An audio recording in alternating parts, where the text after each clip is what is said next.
Alam nyo guys, wala namang masama na sumubok or subukan yung mga opportunity nakikita natin sa social media kung talagang nagustuhan natin itong opportunity ito. Walang masama dahil sarili naman natin to at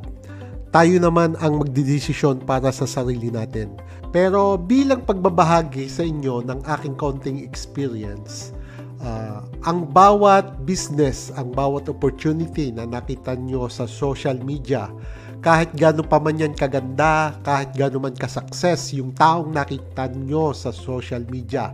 pag in-apply na ninyo yan sa sarili nyo, hindi kayo nakakasiguro na ganun din yung mangyayari sa inyo, ganun din yung success na makukuha nyo. Dahil